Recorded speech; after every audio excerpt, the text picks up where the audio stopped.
The Romans sailed right past us. Think Chester's better. Boo, they made a mistake there. And it's not until a lot later on with our man King John I, the bad guy in Robin Hood, the good guy for Liverpool, because he's pretty much the reason Liverpool exists, comes to the region. He's just ascended to the throne after Richard has died in the Crusades, and he has bankrupted the country with the crusade and the ransom of his being freed after being captured. So John now ascends to the throne and is known as John Lackland. He doesn't own any Landers actually. So he's going around signing Burgess certificates, trying to get a little claim on what's his. Comes to Liverpool in 1207 and signs our Burgess certificate just before he signs the Magna Carta, and this certificate gave Liverpool the right to a borough and a market, and he commissions the construction of two buildings.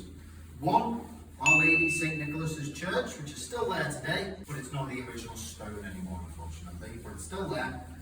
And he commissions Liverpool Castle. Liverpool had a medieval castle, first mentioned in its completion in 1235. So here's the castle, 3 battlements, 3 facing walls, a portcullis, a drawbridge, a moat. It was your run-of-the-mill Hollywood-looking castle, right where the Victoria Monument is in the Liverpool Law Courts today, on a street called Castle Street. And Castle Street is one of the original streets of Liverpool. This map is from 1927. None of this expansion has happened, especially when we think of the first settlement of Liverpool. Everyone is this side of this tidal inlet. Liverpool had a tidal inlet river that cut Liverpool into a north-south divide. It's referred to by the locals as the pool.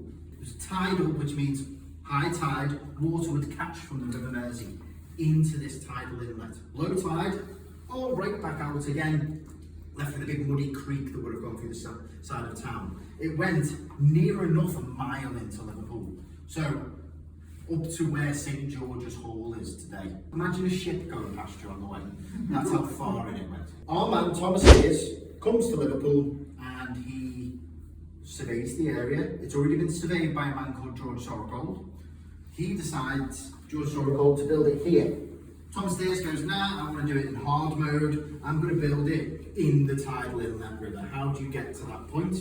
He uses dams, especially coffer dams, which are metal and wood, and diverts water out of the tidal inlet, essentially, letting it dry and then filling it in, reclaiming the land of Liverpool that we walk on today.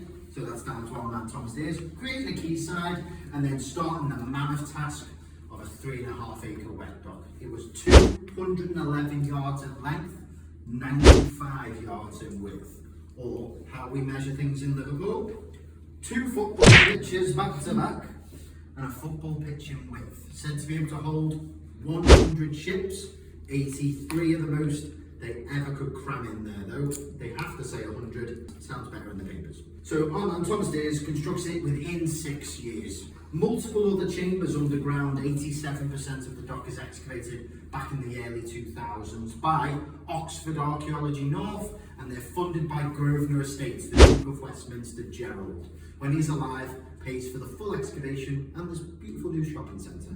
So a big thank you to him, his team, and Oxford Archaeology North, because if they didn't come down and do it, they wouldn't have preserved hundreds and hundreds of years of Liverpool's rich history.